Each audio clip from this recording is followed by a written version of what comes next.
வணக்கம் மக்களே. இனி உங்களுக்கு கரூர் வேண்டாம், செந்தில் பாலாஜிக்கு திமுக தலைமை போட்டது புது உத்தரவு. ஷாக்கில் எடப்பாடி பழனிசாமி அவர்களை பற்றி இந்த வீடியோவில் பார்க்கலாம் வாங்க. மேற்கு மண்டலத்தில் உள்ள 6 மாவட்டங்களை சேர்ந்த 39 தொகுதிகளின் பொறுப்பாளராக முன்னாள் அமைச்சர் செந்தில் பாலாஜி இருக்கிறார்.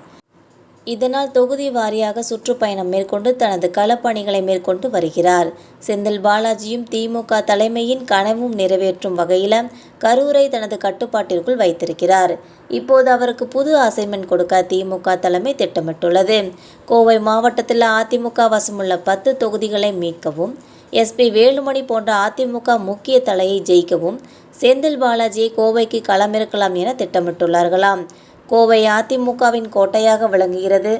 இதன் காரணமாக 2001, 2011, 2021 தேர்தல்களில் கோவை மாவட்டத்தில் அனைத்து தொகுதிகளிலும் அதிமுகவை தொடர்ந்து வெற்றியடைந்து வருகிறது.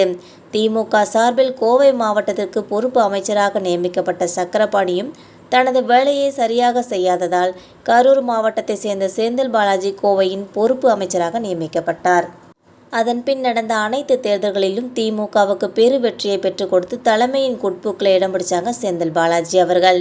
அதனால் இப்போது ஒட்டுமொத்த மேற்கு மண்டல வெற்றிக்கான முழு பொறுப்பையும் அவர் கையில் ஒப்படைத்துவிட்டு திமுக தற்போது கோவையை மீண்டும் திமுக வசம் கொண்டு வர எதை வேண்டுமானாலும் செய்யுங்கள்னு சொல்லி முழு சுதந்திரம் கொடுத்து செந்தில் பாலாஜியை திமுக தலைமை களமிறக்கிவிட்டுள்ளதாம்.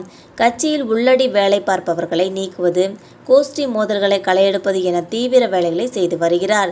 இதனிடையே கரூரை விட்டுவிட்டு முழுக்க முழுக்க செந்தில் பாலாஜியை கோவை பக்கம் திருப்ப திமுக தலைமை திட்டமிட்டுள்ளதாம். இந்த முறை நீங்கள் கரூருக்கு பதிலாக ஏன் கோவையில் போட்டியிடக்கூடாது என தலைமை சார்பில் செந்தில் பாலாஜிக்கு அன்பு கட்டளை விடப்பட்டுள்ளதாம். இதனை இன்முகத்தோடு ஏற்றுக்கொண்ட செந்தில் பாலாஜி அவர்கள் வரவுள்ள சட்டமன்ற தேர்தலில் வெற்றி பெற தேவையான வியூகங்களை வகுத்து வருகிறார். கரூர்கார் வந்துதான் கோவையை ஆள வேண்டுமா என முதலில் கோபத்தில் இருந்த கொங்கு மக்களும் தற்போது சற்றே சமாதானமாகி செந்தில் பாலாஜியை ஏற்றுக்கொண்டு விட்டார்களாம். கட்டளையிட்டால் எதையும் செய்வோம் என மாநகராட்சி கவுன்சிலர்களில் தொடங்கி MP வரை அத்தனை பேருமே இப்போது செந்தில் பாலாஜியின் கண்ணசைவுக்காக காத்திருக்கின்றனர். இந்த சமயத்தில் அவரையே கோவையில் களமிறக்கினால் ஒட்டுமொத்த உடன்பிறப்புகளும் குசியாக்கி விடுவார்கள் என்பதால் திமுக தலைமை இப்படி ஒரு முடிவை எடுத்திருக்கிறார்களாம். மேற்கு மண்டலத்தில் உள்ள 6 மாவட்டங்களை சேர்ந்த 30 தொகுதிகளின் பொறுப்பாளராக முன்னாள் அமைச்சர் செந்தில் பாலாஜி இருக்கிறார். இதனால் தொகுதி வாரியாக சுற்றுப்பயணம் மேற்கொண்டு தனது களப்பணிகளை மேற்கொண்டு வருகிறார். செந்தில் பாலாஜியும் திமுக தலைமையின் கனவை நிறைவேற்றும் வகையில் கரூரை தன்னோட கட்டுப்பாட்டில் வச்சிருக்கிறார் என்பது குறிப்பிடத்தக்கது. இந்த வீடியோ உங்களுக்கு பிடிச்சிருந்தா மறக்காமல் சப்ஸ்கிரைப் பண்ணி பெல் ஐகானை கிளிக் பண்ணி வச்சுக்கோங்க. அப்போ தான் நம்ம போகிற டெய்லி வீடியோஸ் உடனுக்குடன் வந்து சேரும். தேங்க்யூ.